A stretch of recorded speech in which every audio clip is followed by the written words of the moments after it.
Hello viewers, welcome to Kranthi Kumar Pulipati YouTube channel. Competitive ఎగ్జామ్స్లో syllabus ఏముంది, అసలు కాంపిటేటివ్ ఎగ్జామ్స్ కోసం బయాలజీ అనేది ఎలా చదవాలి, బయాలజీకి సంబంధించి కాంపిటేటివ్ ఎగ్జామ్స్కి ప్రిపేర్ అయ్యేటటువంటి ఆస్పిరెంట్స్ ఎవరైతే ఉన్నారో వాళ్ళకి టోటల్గా ఈ బయాలజీ సిలబస్ సంబంధించినటువంటి ఓవర్ వ్యూ అయితే నేను ఈ వీడియోలో ఇవ్వాలనుకుంటున్నాను. సో మీరు కాంపిటేటివ్ ఎగ్జామ్స్కు ప్రిపేర్ అయ్యేటటువంటి ఆస్పిరెంట్స్ అయితే బయాలజీకి సంబంధించి ఈ వీడియో మీకు పూర్తిగా గైడ్ చేస్తుంది. ఈ వీడియోని లాస్ట్ వరకు చూడండి.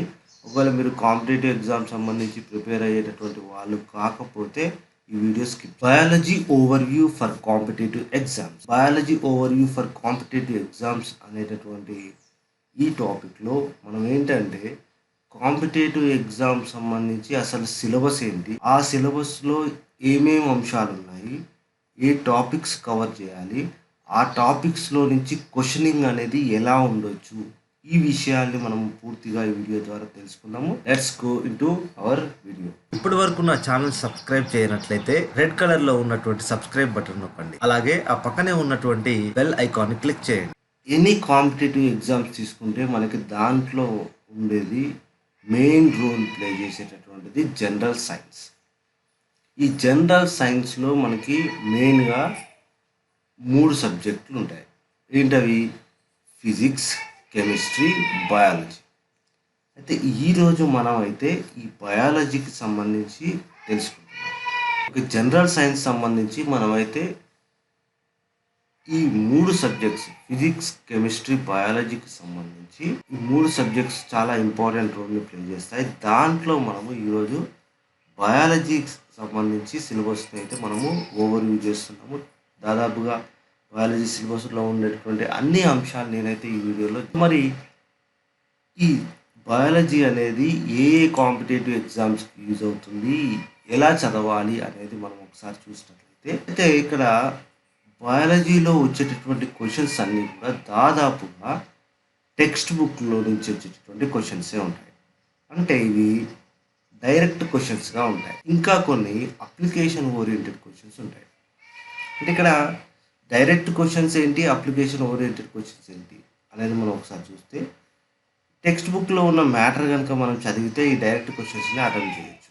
అంటే ఇక్కడ మనం కూడా మళ్ళీ ఒక డౌట్ రావచ్చు, టెక్స్ట్ బుక్స్ అంటే ఏం చదవాలి? జనరల్ సైన్స్ టెక్స్ట్ బుక్స్ సంబంధించి జనరల్ సైన్స్లో మనకి టెక్స్ట్ బుక్స్ ఏం చదవాలి అంటే స్కూల్ బుక్స్, అంటే స్కూల్ లెవెల్లో ఉండేటటువంటి బేసిక్స్ ఉన్నటువంటి బుక్స్ 6th నుంచి 10th వరకు ఉన్నటువంటి బయాలజీ బుక్స్. అంటే 6th 7th వరకు సైన్స్ ఉంటుంది, ఆ సైన్స్లో బయాలజీ రిలేటెడ్ కాన్సెప్ట్స్ కానీ అవి. Next 8th 9th 10th biology books కనుక మీరు చదివినట్లయితే దాదాపుగా ఈ డైరెక్ట్ క్వశ్చన్స్ని మీరు అటెంప్ట్ చేయొచ్చు. నెక్స్ట్ మనం అప్లికేషన్ ఓరియంటెడ్ క్వశ్చన్స్, ఇవి కూడా ఎక్కువ మొత్తంలో వచ్చే అవకాశం ఉంటాయి. అంటే ఇక్కడ మనం దీన్ని ఒక 50%, దీన్ని ఒక 50% అనుకోవచ్చు. డైరెక్ట్ క్వశ్చన్స్ ఒక 50% వస్తే అప్లికేషన్ ఓరియంటెడ్ క్వశ్చన్స్ కూడా ఒక 50% వచ్చే అవకాశం ఉంది. సో ఇక్కడ ఈ 50% అనుకున్నప్పుడు application oriented questions, application based questions అనేవి చేయడం కొంచెము కష్టంగా ఉంది. అయితే మరి వీటిని ఎలా చేయాలి అంటే మనము ప్రాక్టీస్ ద్వారా అప్లికేషన్ అనేది మనకి ఎక్కువగా చేసే అవకాశం ఉంటుంది. అంటే ప్రిన్సిపల్ అదే, కానీ అడిగేటటువంటి విధానం వేరుగా. ఆ అప్లికేషన్ ఓరియంటెడ్ క్వశ్చన్స్ చేయాల్సిన వాళ్ళకి మాత్రమే ఈ కాంపిటేటివ్ ఎగ్జామ్స్లో సక్సెస్ అవుతారు బయాలజీకి సంబంధించి నేను చెప్పేటటువంటి. So direct questions text book చదివిన ఎవరైనా కానీ చేయగలుగుతారు, కానీ అప్లికేషన్ ఓరియంటెడ్ క్వశ్చన్స్ కేవలం ఆ చదివినటువంటి ఇన్ఫర్మేషన్ అర్థం చేసుకొని దాన్ని ఒక అప్లికేషన్ ఓరియంటెడ్లో చదివిన వాళ్ళు మాత్రమే, అంటే ప్రాక్టీస్ చేసినప్పుడు ఆ కాన్సెప్ట్ ఎక్కడి నుంచి వచ్చిందని తెలుసుకొని దాని అప్లికేషన్ ఏంటనేది తెలుసుకున్న వాళ్ళు మాత్రమే ఈ యొక్క అప్లికేషన్ ఓరియంటెడ్ క్వశ్చన్స్ అనేవి చేయగలుగుతారు.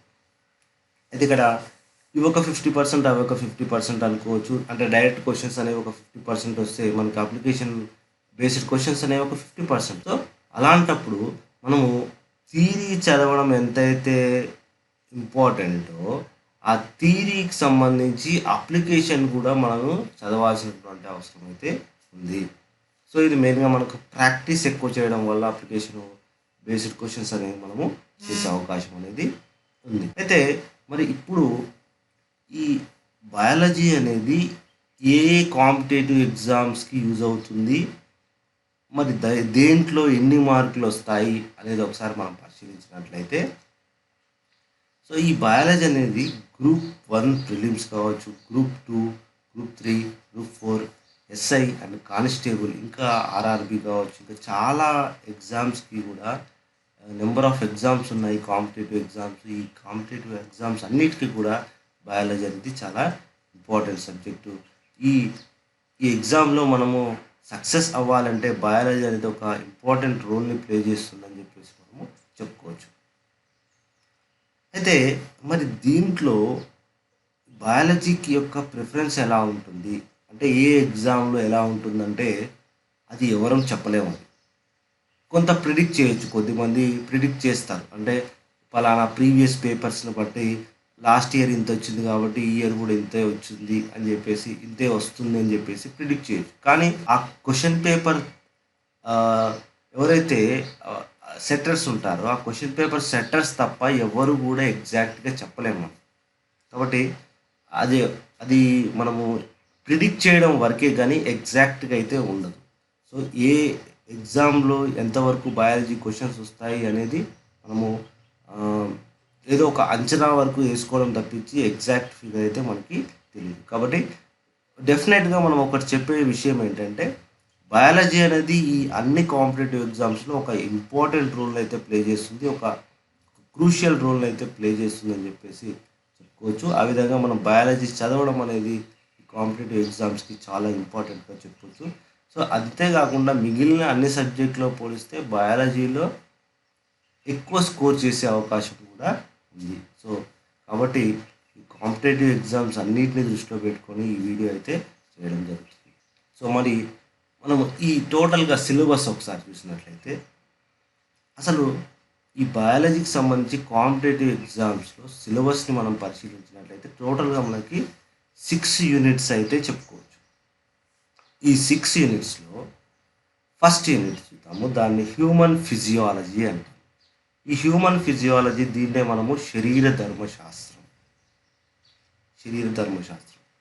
సో ఈ హ్యూమన్ ఫిజియాలజీలో ఏంటంటే, మన బాడీ అనేది ఎలా ఫంక్షన్ చేస్తుంది, డిఫరెంట్ ఆర్గాన్స్ ఉన్నాయి, డిఫరెంట్ ఆర్గాన్స్ యొక్క ఫంక్షనింగ్ ఎలా జరుగుతుంది అనేది పూర్తిగా ఈ హ్యూమన్ ఫిజియాలజీలో మనము చూస్తాం.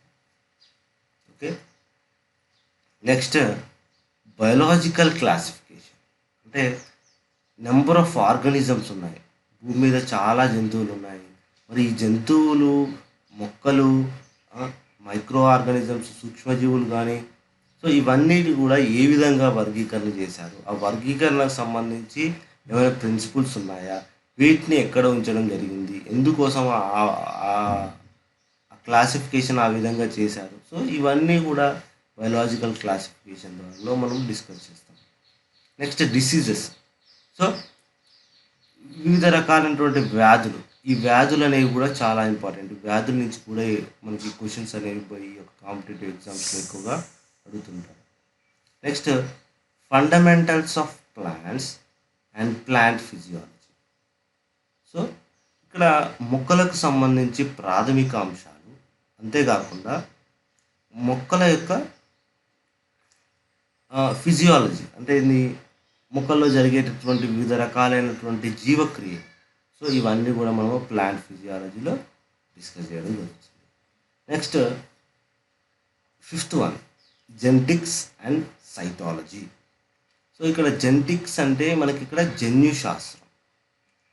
ఓకే, జన్యుశాస్త్రం అంటే జీవుల్లో వివిధ రకాలైనటువంటి జన్యువులు ఉంటాయి. ఆ జన్యువులు, ఒక్కొక్క జన్యువు అనేది దాని యొక్క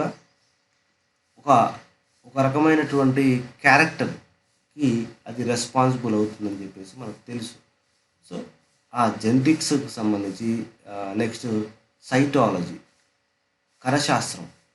సో కణాల్లో జరిగేటటువంటి వివిధ రకాలైనటువంటి ఫంక్షన్స్, ఇవన్నీ కూడా మనము సైటాలజీని డిస్కస్ చేయవచ్చు. నెక్స్ట్ ఎవల్యూషన్, జీవ పరిణామం. సో ఇక్కడ జీవులు అనేవి ఏ విధంగా పరిణామం చెందాయి, దానికి సంబంధించినటువంటి కొన్ని థీరీస్ కావచ్చు. కొంతమంది శాస్త్రవేత్తలు ఈ ఎవల్యూషన్ని ఏ విధంగా వాళ్ళు అబ్జర్వ్ చేశారు. ఫర్ ఎగ్జాంపుల్ డార్విన్ లాంటి వాళ్ళు చెప్పినటువంటి సిద్ధాంతాలు ఏంటి. సో ఇవన్నీ కూడా మనము ఎవల్యూషన్లో చూస్తాం. ఇది ఓవరాల్గా syllabus: human physiology, biological classification, diseases, fundamentals of plants and plant physiology, genetics and cytology, evolution. So ఇవి 6 యూనిట్స్గా మనం చెప్పుకోవచ్చు. ఈ 6 యూనిట్స్లో మరి మనం ఇప్పుడు ఒక్కొక్క యూనిట్లో అంటే ఒక్కొక్క యూనిట్ని మనము తీసుకొని దాంట్లో ఉన్నటువంటి టాపిక్స్ ఏంటో మనం ఇప్పుడు చూద్దాం. ముందుగా హ్యూమన్ ఫిజియాలజీలో మొదటగా మనము హ్యూమన్ డైజెస్టివ్ సిస్టమ్ గురించి చెప్పుకోవచ్చు. సో ఇక్కడ హ్యూమన్ డైజెస్టివ్ సిస్టంలో మనకి డిఫరెంట్ పార్ట్స్ ఉన్నాయి. అవేంటి? Elementary canal and glands. So human digestive సిస్టంలో మెయిన్గా 2 parts: elementary canal, it starts from mouth to anus, నోటితో మొదలై పాయుతోటి అంతమవుతుంది. అండ్ గ్లాండ్స్లో మనకి డిఫరెంట్ గ్లాండ్స్ ఉన్నాయి. సెలైవరీ గ్లాండ్స్ కావచ్చు, లేదా gastric glands, intestinal glands, liver, pancreas. ఇవన్నీ కూడా మనం డిఫరెంట్ గ్లాండ్స్గా చెప్పుకోవచ్చు. ఇవి కాకుండా డెంటిషన్, దంతాలు అనేవి ఏ విధంగా అమరి ఉన్నాయి, మానవుల్లో ఎన్ని దంతాలు ఉన్నాయి, ఏ విధంగా అమరి ఉన్నాయి. జనరల్గా మీకు తెలుసు మన మానవుని యొక్క దంతసూత్రం. ఇలా అంటే ఏంది? ఇక్కడ ఎన్ని దంతాలు ఉన్నాయి మనకి? ఇక్కడ ఇన్సిజర్స్, క్యానిన్స్, ప్రీమోలార్స్, మోలార్స్, కుంతకాలు, రదనికలు, అగ్రచర్వనకాలు, చర్వనకాలు. సో ఇలా ఏవేవి ఏ నెంబర్లో ఉన్నాయి, దంతసూత్రం ఏంటి, అవన్నీ కూడా మనం డెంటిషన్లో డిస్కస్ చేస్తాం. Next enzymes. సో మానవ శరీరంలో ఎన్నో రకాలైనటువంటి ఎంజైమ్లు ప్రొడ్యూస్ అవుతుంటాయి. ఆ ఎంజైము ఎక్కడి నుంచి ప్రొడ్యూస్ అవుతుంది అంటే ఏ గ్లాండ్ నుంచి ప్రొడ్యూస్ అవుతుంది, అది ఏ పదార్థం మీద పనిచేస్తుంది, దాని యొక్క పదార్థం ఏంటి, నెక్స్ట్ ఆ ఎంజైమ్ వల్ల అది ఏ విధంగా మారుతుంది ఆ పదార్థం అనేది, అంటే దాని ప్రొడక్ట్, రియాక్టెంట్, ప్రోడక్ట్ మధ్యలో ఎంజైమ్. సో ఈ ఎంజైమ్ యొక్క చర్య వలన ఒక రియాక్టెంట్ అనేది అంటే ఒక పదార్థం అనేది ఏ విధంగా మారుతుంది. సో ఇవన్నీ కూడా మనము ఎంజైమ్స్ని డిస్కస్ చేయడం జరుగుతుంది. దాదాపుగా ఈ హ్యూమన్ డైజెస్టివ్ సిస్టమ్ మీకు 10th క్లాస్ లెవెల్లో చాలా 10th క్లాస్ బుక్లో చాలా బాగుంది. సో ఆ 10th క్లాస్ బుక్ మీరు చదువుకున్నట్లయితే దాదాపు ఇప్పుడు చెప్పిన హ్యూమన్ డైజెస్టివ్ సిస్టమ్ సంబంధించి చాలా వరకు పాయింట్స్ కవర్. న్యూట్రిషన్, పోషణ. మరి ఎన్నో రకాలైనటువంటి పదార్థాలు మనం తీసుకుంటాం. దాంట్లో మనకి కార్బోహైడ్రేట్స్ ఉంటాయి, ప్రోటీన్స్ ఉంటాయి, ఫ్యాట్స్ ఉంటాయి, మినరల్స్ ఉంటాయి, విటమిన్స్ ఉంటాయి. So these are the nutrients. ఇవన్నీ కూడా న్యూట్రియంట్స్ మనం తీసుకునేటువంటి.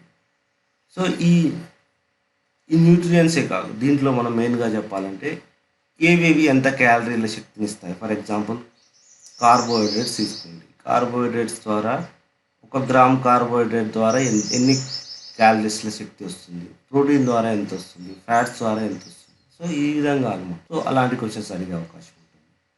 నెక్స్ట్ విటమిన్స్ విషయానికి వచ్చినట్లయితే విటమిన్స్ సంబంధించి చాలా ఇంపార్టెంట్. ప్రతి కాంపిటేటివ్ ఎగ్జామ్లో ఖచ్చితంగా విటమిన్స్ సంబంధించి ఒక్క క్వశ్చన్ అయినా ఉంటుంది.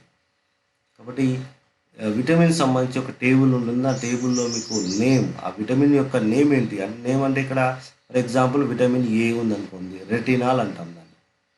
ఆ విటమిన్ ఏ అనేది ఎక్కడ అవైలబుల్ అవుతుంది? సోర్స్, అది ఏ ఆహార పదార్థాల్లో మనకు లభిస్తుంది. నెక్స్ట్ ఆ విటమిన్ లోపం వల్ల వచ్చేటటువంటి వ్యాధులు ఏంటి, డెఫిషియన్సీ డిసీజెస్, ఆ వ్యాధులు ఏంటి. నెక్స్ట్ ఆ విటమిన్ తీసుకోవడం వల్ల మనకు ఉండేటువంటి యూజ్ ఏంటి. సో నేమ్, విటమిన్ యొక్క నేము, అంటే సైంటిఫిక్ నేము, సోర్స్, అవి ఏ పదార్థాల్లో లభిస్తుంది, నెక్స్ట్ దాని యొక్క డెఫిషియన్సీ వల్ల వచ్చేటటువంటి వ్యాధులు ఏంటి, నెక్స్ట్ అవి ఆ యొక్క పదార్థాలు తీసుకోవడం వల్ల మనకి యూజ్ ఏంటి, ఉపయోగం ఏంటి. సో ఇవన్నీ కూడా మనము ఈ యొక్క న్యూట్రిషన్లో చర్చిస్తాము. ఇది కాకుండా మాల్ న్యూట్రిషన్ అంటే ఏంది, పోషకాహార లోపం. సో ఈ పోషకాహార లోపం అనేది ఎలా ఎలా ఉంటుంది జనరల్గా, ప్రోటీన్స్ యొక్క పోషకాహార లోపం, ప్రోటీన్స్ మరియు కార్బోహైడ్రేట్స్ యొక్క పోషకాహార లోపం అనేది రెండు మనం చూస్తాం. మెయిన్గా మనకి ఇక్కడ రెండు రకాలైనటువంటి వ్యాధులు, ఒకటి క్వాషియోర్కర్, ఇంకొకటి మెరాస్మస్. ఈ క్వాషియోర్కర్, మెరాస్మస్ అనేటువంటి వ్యాధుల గురించి మనం ఇక మాల్ న్యూట్రిషన్లో చర్చించడం జరుగుతుంది. మరి హ్యూమన్ డైజెస్ట్ సిస్టమ్, న్యూట్రిషన్ సంబంధించి చూసాము. నెక్స్ట్ మనకి హ్యూమన్ ఫిజియాలజీలో రెస్పిరేటరీ సిస్టమ్. ఈ రెస్పిరేటరీ సిస్టమ్ అంటే శ్వాస వ్యవస్థ. ఈ శ్వాస వ్యవస్థలో మనము వివిధ రకాలైనటువంటి అంశాలు చర్చిస్తాం. ఒకటి ఎయిర్ కాంపోజిషన్. ఎయిర్ కాంపోజిషన్ అంటే ఇన్హేల్డ్ ఎయిర్లో ఆక్సిజన్ ఎంత పర్సెంటేజ్ ఉంటుంది, నైట్రోజన్ ఎంత పర్సెంటేజ్ ఉంటుంది, కార్బన్ డైఆక్సైడ్ ఎంత పర్సెంటేజ్ ఉంటుంది. అదే ఎగ్జేల్డ్ ఎయిర్లో ఆక్సిజన్, కార్బన్ డైఆక్సైడ్, నైట్రోజన్ యొక్క కాంపోజిషన్ ఎలా ఉంటుంది. సో ఇది ఎయిర్ కాంపోజిషన్ సంబంధించి. Next pathway of air. Air అనేది ఎలా ఎంటర్ అవుతుంది అనేది ఈ పాత్వే ఆఫ్ ఎయిర్లో ఎయిర్ ఎలా ఎంటర్ అవుతుంది, మరి ఎలా ఎగ్జిట్ అవుతుంది. సో ఇన్స్పిరేషన్ ప్రాసెస్లో ఎయిర్ ఎలా ఎంటర్ అవుతుంది. ఇక్కడ మనకి నోస్లో ఫస్ట్ ఉండేటువంటి పార్ట్ నాస్ట్రిల్స్ అంటారు. Nostrils, nasal cavity, next pharynx, trachea, next tracheoles, finally enter into alveoli. ఇక్కడ గ్యాస్ ఎక్స్చేంజ్ అనేది జరుగుతుంది. గ్యాస్ ఎక్స్చేంజ్ జరిగిన తర్వాత మళ్ళీ రిటర్న్గా కార్బన్ డైఆక్సైడ్ మళ్ళీ ఎగ్జాలేషన్ ప్రాసెస్లో మళ్ళీ ఆల్వియోలై నుంచి then go to the tracheoles, then trachea, then pharynx. Pharynx తర్వాత మళ్ళీ nasal cavity, then nostrils. So ఇది ఒక పాత్వే ఆఫ్ ఎయిర్ అనమాట. ఎయిర్ యొక్క పాత్వేగా చెప్పుకోవచ్చు. Next transport of gases. So oxygen, carbon dioxide యొక్క ట్రాన్స్పోర్టేషన్ అనేది ఎలా జరుగుతుంది. సో ఆ ట్రాన్స్పోర్టేషన్ ఆఫ్ గ్యాసెస్ గురించి చెప్తాం మనం ఇక్కడ. ఆక్సిజన్ ట్రాన్స్పోర్టేషన్ మెయిన్గా ఆక్సిజన్ అనేది ఆర్బీసీ అండ్ ప్లాజ్మా ద్వారానే జరుగుతుంది. సో కార్బన్ డైఆక్సైడ్ అనేది 3 ఫార్మ్స్లో మనం ట్రాన్స్పోర్టేషన్ ఆఫ్ కార్బన్ డైఆక్సైడ్ చూడొచ్చు. Okay, next pigments. పిగ్మెంట్స్లో ఇక్కడ రెస్పిరేటరీ పిగ్మెంట్స్ మెయిన్గా మనం ఇక్కడ హ్యూమన్ బీయింగ్లో చెప్పాలి అంటే haemoglobin is the respiratory pigment. Haemoglobin. So ఆ హీమోగ్లోబిన్ యొక్క స్ట్రక్చర్ ఏంటి, దాంట్లో ఎన్ని ఐరన్ యాటమ్స్ ఉంటాయి, ఎన్ని ఆక్సిజన్ యాటమ్స్ హీమోగ్లోబిన్కి బైండ్ అవుతాయి. నెక్స్ట్ డయాఫ్రామ్, ఉదర వితానం అంటాము. ఆ ఉదర వితానము ఏ విధంగా ఫ్లాట్ అవుతుంది, ఏ విధంగా అది ఒక డూమ్ షేప్ లాగా మారుతుంది. సో ఇదంతా కూడా డయాఫ్రామ్ సంబంధించి. Next ribs.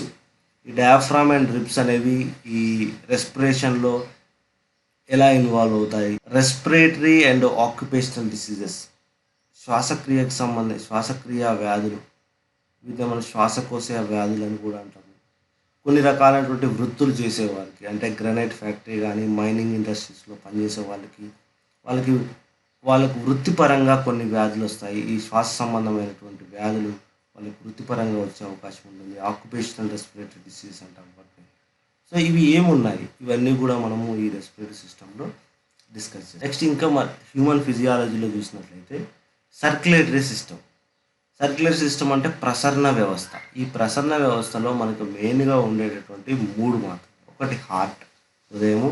2 రక్తనాళాలు, బ్లడ్ వెజల్స్ అంటాము. 3వది క్యాపిలరీస్ అంటే రక్తకేశ నాళికలు. ఓకే, సో ఈ 3 చాలా ఇంపార్టెంట్ సర్క్యులర్ సిస్టమ్. ఈ 3 ద్వారానే పూర్తిగా సర్క్యులర్ సిస్టమ్ అనేది ఏర్పాటు చేయబడి ఉంటుంది. సో ఇవి కాకుండా నెక్స్ట్ ఇంపార్టెంట్ వన్ ఏంటంటే బ్లడ్. సో బ్లడ్లో ఉండేటువంటి కాంపోనెంట్స్ ఏంటి, what are the components are present in the blood. మనకి దాంట్లో కాంపోనెంట్స్లో చూసినట్లయితే బ్లడ్ సెల్స్ ఉంటాయి, బ్లడ్ సెల్స్. సో ఇవి కాకుండా కొన్ని ప్రోటీన్స్ కానీ, బ్లడ్లో ఉండేటువంటి ప్లాజ్మాలో ఉండేటువంటి ప్రోటీన్స్ కానీ, కొన్ని అయాన్స్ కానీ. సో ఇవన్నీ కూడా మనము బ్లడ్ కాంపిటెన్స్లో చూడొచ్చు. సో సెల్స్ విషయానికి వచ్చినట్లయితే మెయిన్గా మనకి ఆర్బీసీ, డబ్ల్యూబీసీ, ప్లేట్లెట్స్ ఇవి మూడు మనం మెయిన్గా చెప్పుకోవచ్చు. సో అంటే రెడ్ బ్లడ్ కార్పాస్కుల్స్ అంటే ఎర్ర రక్త కణాలు, డబ్ల్యూబీసీ అంటే శ్వేత రక్త కణాలు, మూడోది ప్లేట్లెట్స్ అంటే రక్త ఫలకికలు. సో ఈ మూడు కూడా మనకి బ్లడ్ సెల్స్గా చెప్పుకోవచ్చు. నెక్స్ట్ బ్లడ్ గ్రూప్స్ విషయానికి వచ్చినట్లయితే మనకి మేజర్గా ఏబి, ఏబిఓ ఇవి నాలుగు మేజర్గా మనకు ఉన్నటువంటి నాలుగు బ్లడ్ గ్రూప్స్. సో దీంట్లో మళ్ళీ RH factor, that is the positive or negative అనేది మనం చూస్తాము. దాన్ని కూడా మనం బ్లడ్ గ్రూప్స్లో కన్సిడర్ చేయడం జరుగుతుంది. సో బ్లడ్ గ్రూప్స్లో దీంట్లో యూనివర్సల్ డోనార్ ఏంటి, యూనివర్సల్ యాక్సెప్టార్ ఏంటి, సో ఏవైనా కానీ జనరల్గా స్పెసిఫిక్గా ఉండేటువంటి క్వశ్చన్స్ని అడగడం జరుగుతుంది. ఓకే, సో ఈ బ్లడ్ గ్రూప్ అనేది ఎవరితోటి మ్యాచ్ అవుతుంది, ఇలాంటివి అనమాట. నెక్స్ట్ కోయాగులేషన్ అంటే రక్తం గడ్డగట్టడం. రక్తం గడ్డగట్టడాన్ని మనము కోయాగులేషన్ అంటాం. అంటే దీన్ని మనము ఒక విధంగా చెప్పాలంటే గుచ్చీకరణం అంటాం. సో మిస్ మ్యాచ్డ్ బ్లడ్ వల్ల మనకి కోయాగులేషన్ అనేది జరుగుతుంది. మిస్మ్యాచ్డ్ బ్లడ్ వల్ల కోయాగులేషన్ అనేది జరుగుతుంది. అంతేకాకుండా ఏదైనా మనకి దెబ్బ తగిలినట్లయితే, గాయమైనట్లయితే కూడా అక్కడ రక్తం గడ్డగట్టడం జరుగుతుంది. దీన్ని మనము క్లాటింగ్ అంటాం, బ్లడ్ క్లాటింగ్ అంటాం. ఈ బ్లడ్ క్లాటింగ్ జరగాలంటే, అక్కడ గడ్డగట్టాలంటే కొన్ని ఫ్యాక్టర్స్ అనేవి ఇంపార్టెంట్. ఆ ఫ్యాక్టర్స్లో మనకు మెయిన్గా చెప్పాలంటే కొన్ని అయాన్స్ ఉంటాయి.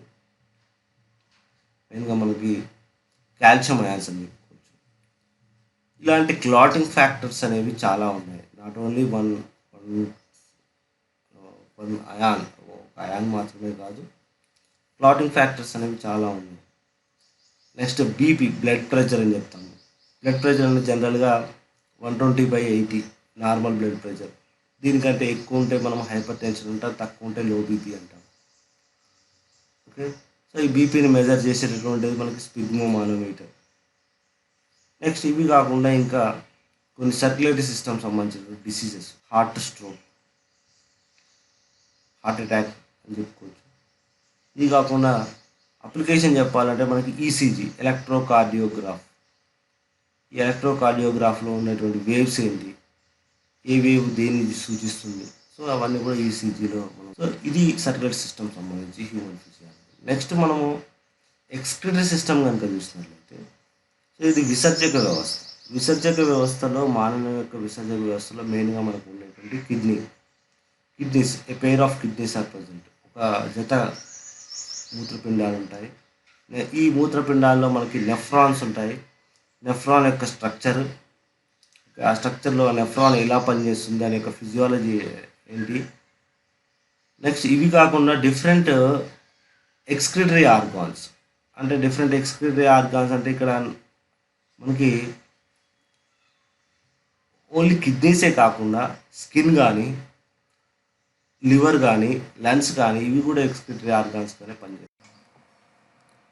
డయాలసిస్, దీన్నే ఆర్టిఫిషియల్ కిడ్నీ అని కూడా అంటాం. సో ఎవరిలో అయితే ఈ మూత్రపిండాలు అనేవి సరిగా పనిచేయడం అనేది ఆగిపోతుందో, పనిచేయకుండా ఉంటాయో, వారిలో ఈ డయాలసిస్ అనే ప్రాసెస్ ద్వారా వారి యొక్క రక్తంలో వ్యర్థ పదార్థాలన్నీ తీసేయడం అనేది జరుగుతుంది. Next endocrine system.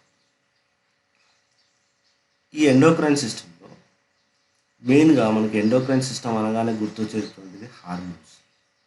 సో ఈ హార్మోన్స్ అనేవి ఎక్కడి నుండి ప్రొడ్యూస్ అవుతాయి, వాటి యొక్క టార్గెట్ ఆర్గాన్ ఏంటి, వాటి యొక్క ఫంక్షన్ ఏంటి, ఇవి మెయిన్ మనకి.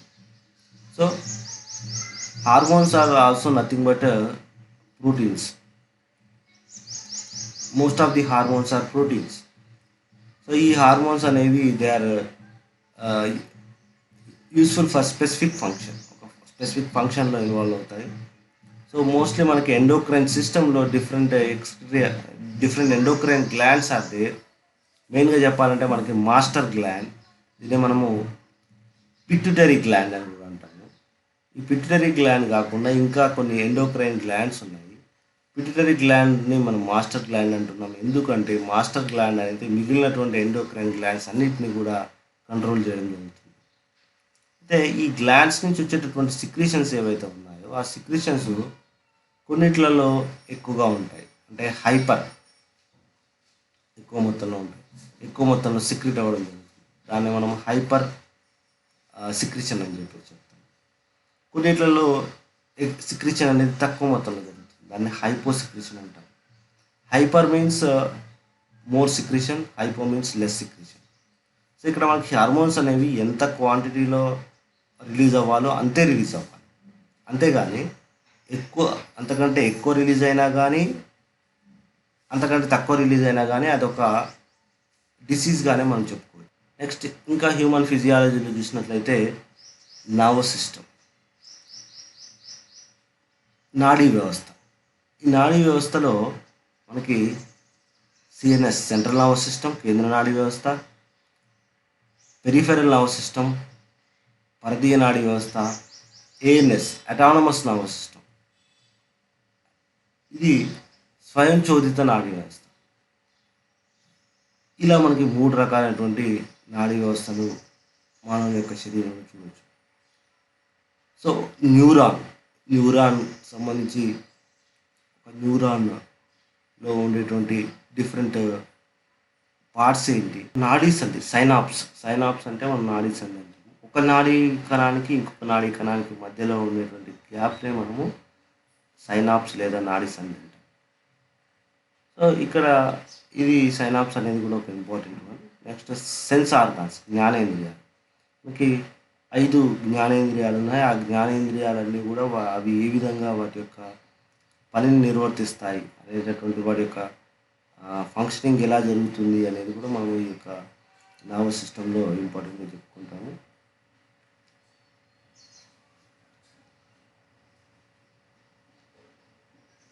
నెక్స్ట్ రిప్రొడక్టివ్ సిస్టంలో male and female reproductive system చూస్తాము. దాంట్లో మేల్ రిప్రొడక్టివ్ సిస్టంలో ఉన్నటువంటి డిఫరెంట్ పార్ట్స్ ఏంటి, ఫీమేల్ రిప్రొడక్టివ్ సిస్టంలో ఉన్నటువంటి డిఫరెంట్ పార్ట్స్ ఏంటి, ఆ పార్ట్స్ యొక్క ఫంక్షనింగ్ ఏంటి, ఎలా ఉంటుంది అనేది మనం ప్రత్యుత్పత్తి వ్యవస్థల్లో మనము పురుష మరియు స్త్రీ ప్రత్యుత్పత్తి వ్యవస్థలను మనము చూడటం జరుగుతుంది. Next skeletal system. ఈ స్కెలిటల్ సిస్టంలో ఇది అస్థిపంజర వ్యవస్థ. దీంట్లో మనకి ఎన్ని బోన్స్ ఉన్నాయి, నెంబర్ ఆఫ్ బోన్స్ ఎన్ని. ఫర్ ఎగ్జాంపుల్ అడల్ట్ హ్యూమన్ బీయింగ్లో ఉండే 206 బోన్స్ ఉంటాయి. ఓకే, దీంట్లో మళ్ళీ మనకి లార్జెస్ట్ బోన్ ఏంటి, ఫీమర్. స్మాలెస్ట్ బోన్ ఏంటి, స్టెపిస్, ఇయర్లో ఉండేటువంటి స్టెపిస్. ఇలా మనకి స్పెసిఫిక్గా ఉండేటువంటి అడుగుతుంటారు. ఇవి కాకుండా జాయింట్స్, డిఫరెంట్ జాయింట్స్ ఉన్నాయి. బాల్ అండ్ సాకెట్ జాయింట్, బంతి గిన్నె కీలు అంటాము. నెక్స్ట్ పైవోటల్ జాయింట్, బొంగరపు కీలు, మడతబందు కీలు, జారుడు కీలు, ఇలాంటి మనకి డిఫరెంట్ జాయింట్స్ ఉన్నాయి. ఇవి కాకుండా స్కెలిటల్ సిస్టమ్ సంబంధించి డిసీజెస్, ఆస్టియోమలేషియా, ఆస్టియోపోరోసిస్ లాంటి బోన్స్ రిలేటెడ్ డిసీజెస్ మనం చూడవచ్చు.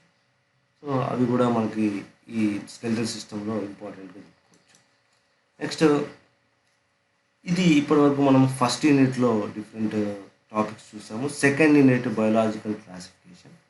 దీంట్లో బయాలజీ క్లాసిఫికేషన్లో నామిన్క్లేచర్ అంటే నామీకరణం అంటారు. అంటే ఒక జీవికి పేరు పెట్టాలంటే దేన్ని మనం బేస్ చేసుకుంటాం, ఆ పేరు పెట్టడానికి ఉన్నటువంటి రూల్స్ ఏంటి. సో దాంట్లో మనకి నామిన్క్లేచర్లో 2 రకాలు ఉన్నాయి, బైనామియల్, ట్రైనామియల్. సో ద్వినామీకరణ పద్ధతి, త్రినామీకరణ పద్ధతి. ఓకే, నెక్స్ట్ దీంట్లో యానిమల్ కింగ్డమ్ అంటే టోటల్గా ఈ బయోలాజికల్ క్లాసిఫికేషన్లో జంతురాజ్యం గురించి. జంతురాజ్యంలో మనకి ఇన్వర్టిబ్రేట్స్ అంటే ప్రోటోజోవా నుంచి ఎకైనోడర్మేటా వరకు, protozoa, porifera, coelenterata, platyhelminthes, nemathelminthes, annelida, arthropoda, mollusca, echinodermata. So ఇవన్నీ కూడా ఇన్వర్టిబ్రేట్స్ కిందకి వస్తాయి. ఇన్వర్టిబ్రేట్స్ తర్వాత వర్టిబ్రేట్స్ చూసినట్లయితే మనకి పైసిస్, చేపలు, ఆంఫిబియన్స్, ఉభయచరాలు, రెప్టైల్స్, సరీసృపాలు, ఏవ్స్, పక్షులు, మ్యామెల్స్, క్షీరదాలు. సో ఇలా మనకి సకశేరుకాలు, వర్టిబ్రేట్స్‌లో మనం చూడొచ్చు. ఇవి కాకుండా ప్లాంట్ కింగ్డమ్స్‌లో చూసినట్లయితే, అంటే మొక్కల రాజ్యం, వృక్ష రాజ్యం చూసినట్లయితే Thallophyta, Bryophyta, Pteridophyta, gymnosperms, angiosperms. So ఇవి మనకి ఉన్నటువంటి వృక్ష రాజ్యం. ఇవి కాకుండా థర్డ్ యూనిట్ డిసీజెస్ చూసినట్లయితే, డిసీజెస్‌లో మనకు మెయిన్‌గా ట్రాన్స్మిషన్ ఆఫ్ డిసీజెస్. అంటే అసలు ఒక వ్యాధి అనేది ఏ విధంగా వ్యాప్తి చెందుతుంది. అది మెయిన్‌గా చూసినట్లయితే, ఒకటి ఎయిర్, గాలి ద్వారా వ్యాప్తి చెందుతుంది. 2 వాటర్, ఎయిర్ అండ్ వాటర్. అంటే గాలి ద్వారా వ్యాప్తి చెందేటువంటి డిసీజెస్ ఉంటాయి, వాటర్ ద్వారా వ్యాప్తి చెందేవి. ఇవి కాకుండా ఎస్టీడీస్, సెక్సువల్లీ ట్రాన్స్మిటెడ్ డిసీజెస్ ఉంటాయి. అంటే ఎయిడ్స్ లాంటివి, హెచ్ఐవి ఎయిడ్స్ లాంటివి ఎస్టీడీస్. గలేరియా, సిఫిలిస్ ఇలాంటివి ఎస్టీడీస్గా చెప్పుకోవచ్చు. ఏ జీవి అయితే ఆ డిసీజ్కి కారణమవుతుందో వాటిని బేస్ చేసుకొని బ్యాక్టీరియల్ డిసీజ్, అంటే బ్యాక్టీరియా కలిగజేసేటువంటి వ్యాధుల్లో కలెరా కానీ, టైఫాయిడ్ కానీ, న్యూమోనియా. నెక్స్ట్ వైరల్ డిసీజెస్ విషయానికి వచ్చినట్లయితే, HIV, immunodeficiency virus, human immunodeficiency virus, hepatitis B virus, rhino virus, జలుబును కలగజేసేది రీనో వైరస్. కోల్డ్ కానీ, కాఫ్ కానీ, ఇది రీనో వైరస్ యొక్క ఇన్ఫెక్షన్ వల్ల వస్తుంది.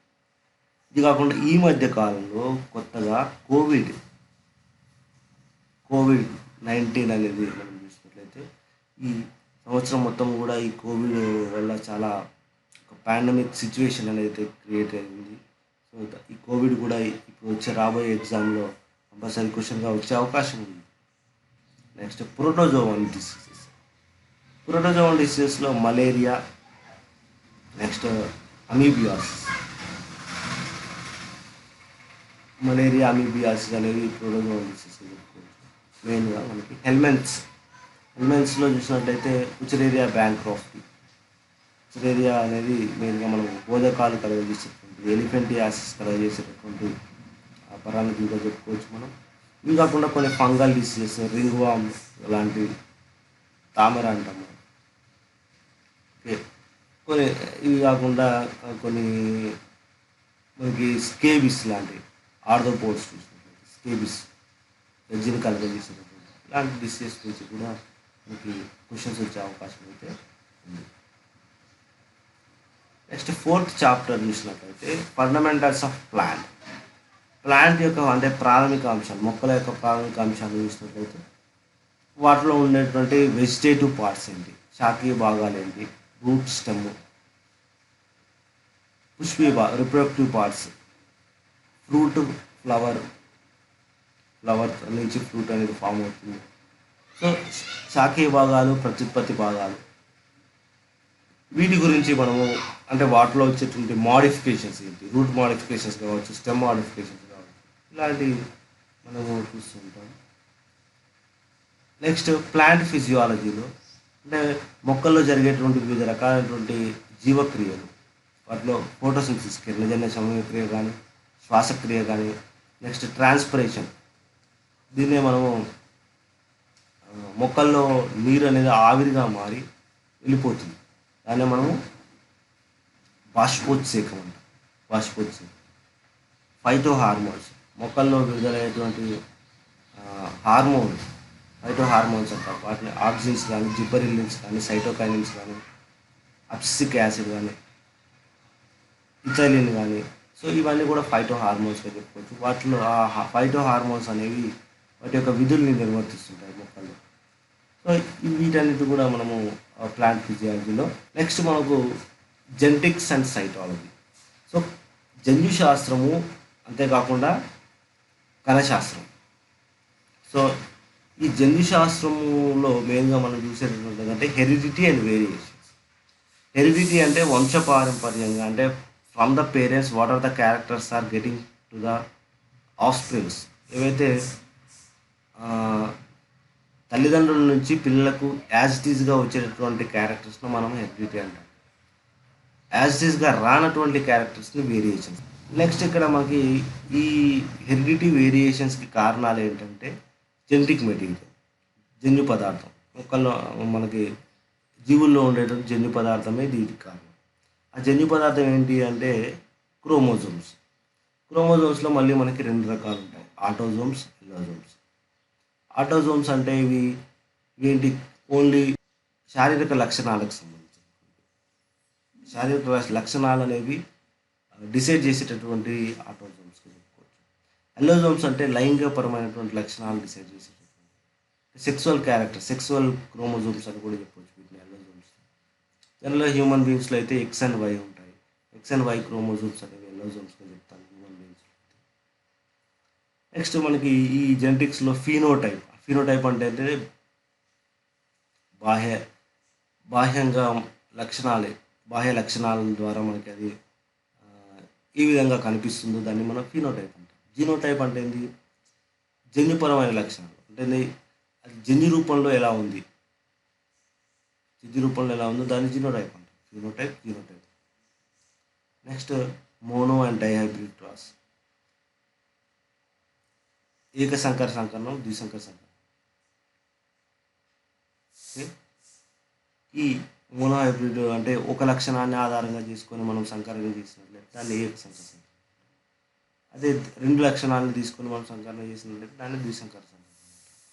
సో ఆల్రెడీ ఇవి మెండల్ చేసినటువంటి ప్రయోగాలు ఉన్నాయి. ఆ ప్రయోగాల గురించి మనం చెప్పుకోవచ్చు. Next genetical disorders. ఇవి కాకుండా